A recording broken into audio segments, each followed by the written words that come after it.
Hello everyone, Chris here with Platinum Reviews. Today I have the Platinum Review for Strangers of Paradise Final Fantasy Origins. A few things really quick. This is a spoiler-free review. Like all my reviews, I do not like talking about story details that much, so you do not have to worry about any spoilers. Also, if you are not familiar with my reviews, a Platinum Review is where I platinum the game. I get all the trophies, so you know I put the time and effort into the game for a full-depth review. Also, I'm going to keep the chaos jokes to a minimum. They're funny, I love them, but I don't want to overplay it.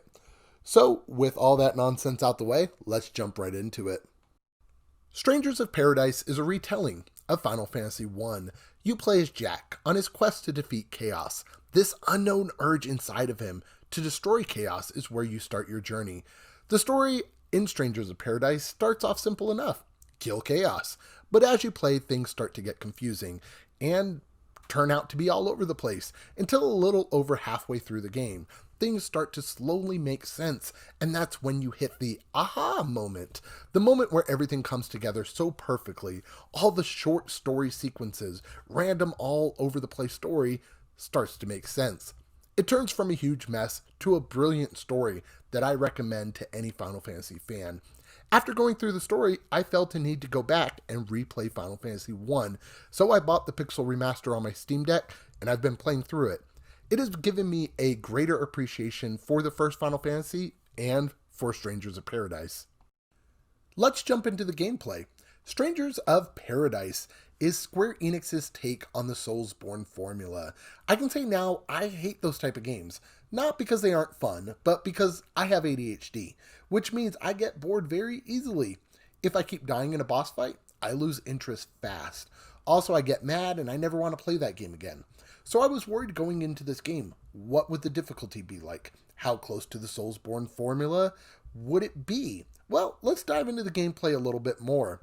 You play as Jack, with your companions joining you on missions. You go into a pretty linear path, defeating enemies along the way. At the end of the mission, you defeat the boss and go back to the mission select screen. This leads into my biggest gripe. I would have loved to be able to travel between areas by walking, instead of walking from Cornelia to the Chaos Shrine, for example. You have a mission select screen that takes you right to the location. That was a pretty big letdown for me. One cool feature is the game features 3-player online co-op, so that really helps in taking down the difficulty. I spent most of my platinum journey with just one other player, but I did play with a third for the first part of the game. 3 players can be kind of chaotic at times, due to the fact you share Phoenix Downs. You have 3 that do replenish when you touch a crystal, which is sort of a rest area in levels, but you have to work as a very good unit of 3 to not waste Phoenix Downs for when you need them the most. These are used to revive yourself mid-fights. You can also use potions to revive teammates as well. Shout out to Ponzilla, playing with me from start to finish. We knocked out the platinum together and had a blast doing it. I found myself in this team of 2 with him for the most part of the game, which gave me a great look at the AI characters. For the AI players, while they can be pretty useless at times, they do a pretty good job at staying alive. So it's really about a good balance between team members for everything to run smoothly in a mission. Now, this being a Soulsborne type game, there are some difficult enemies and fights that you will come across, but it's all about learning which playstyle works best for you and the enemy's movements. Now, this is because Strangers of Paradise features an awesome job class system. You can choose between multiple jobs, each with completely different playstyles to find the perfect fit for you. I found myself running Sage and Breaker, and I love this combo. Sage with the black and white magic abilities and ability to cast Ultima. Berserker being able to completely destroy an enemy's break gauge. It was a perfect combo for me. Combat in Strangers of Paradise is super smooth and fun. It worked very well, minus locking onto enemies, which would often cause camera issues, or you would lock onto an enemy, and it would lock onto an enemy in the complete opposite side of the area instead of the enemy that I was fighting closest to me. Or enemies would be getting stuck in places that you can't reach them, like walls or unreachable areas.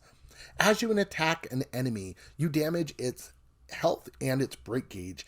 If the break gauge is depleted, you can complete a devastating finishing move that looks super awesome and changes depending on the enemy. This can restore your mana, which you can use for your special attacks. Enemies drop items and equipment, which can be swapped out at any time or quick swapped, which makes things super easy if you're in a fight but need a little more power. I love the gameplay in Strangers of Paradise, and I could recommend it on that alone.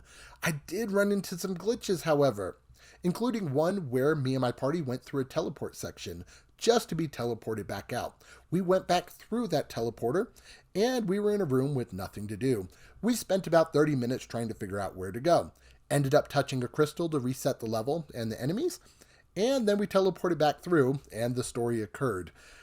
But that was the only big glitch. Minus enemies falling through floors or getting clipped on objects and getting stuck on objects or the wonky camera, I didn't really have too many issues with this game. All right, graphics time. Graphics. Graphics aren't a huge deal for me. I heard a lot of people say how the game looks like a PS2 game. They were expecting some unbelievable jaw-dropping experience.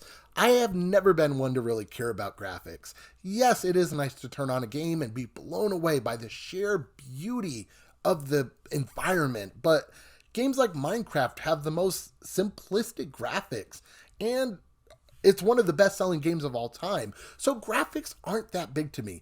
Yes, the game is not jaw-dropping, but it's also not ugly. The graphics do not take away from the experience at all, so to me, it's not a big deal. I have nothing bad to say about it. Enemy designs look fantastic. The levels are rich and filled with vibrant colors. So like I said, I know it's not going to win an award for its visuals, but there's nothing to complain about either. Now, let's jump into music really quick. From Frank Sinatra to classic Final Fantasy songs. It's a Final Fantasy game. What more is there to say? Music in Final Fantasy Strangers of Paradise is brilliant, featuring callbacks to previous Final Fantasy games while paving its own path to your ears. It features beautiful music that works perfectly with each level, but of course, that was a given because it's Final Fantasy and it always gets music right. Strangers of Paradise is a great game. It's not one of the best Final Fantasy games. That goes to Final Fantasy X. At least in my opinion, but it's an incredible, enjoyable experience that will keep you having fun throughout your journey. Strangers of Paradise gets an 8.5 out of 10. The Platinum took me about 50 to 55 hours, and I would say it's probably about a 2 to 3 out of 10 as far as difficulty goes. There's no missable trophies, and it's easier or harder depending on if you're playing solo or if you have a group of friends with you. That is it for me, though, guys. Thank you so much for watching. I do have another Platinum review for another Square Enix game, Babylon's Fall. That one just came out as well. Thank you so much for Square Enix giving me a copy of Babylon's Fall to review. It was super awesome. Of them, at least, not the game. But yeah, go check out that review if you're interested in that game. Also, the next Platinum review that will be coming out is YS9. I've heard it be called YS, and I heard it called ES. So I don't know what it's called, but YS9. NIS America gave me a copy of that game to review, and that was a beautiful experience. So I do have a review coming out for that here in the next week or two. I want to give you guys a heads up now, though. It is a great, great, great game. It's on sale right now. I wouldn't normally say this in a review, but with it being on sale, I want to give you guys a heads up. I think it's like 50% off. YS8, YS Memories of Celita, and YS9 are all on sale right now on PlayStation Network. So I would highly check them out if you're a fan of JRPGs. I will have my review up on it in about a week or two, so you'll be able to check it out then. But without any further information in this review, thank you guys so much for watching. This has been Chris with Platinum Reviews. You guys take it easy, and as always, keep getting those trophies. I'll catch you on the next review.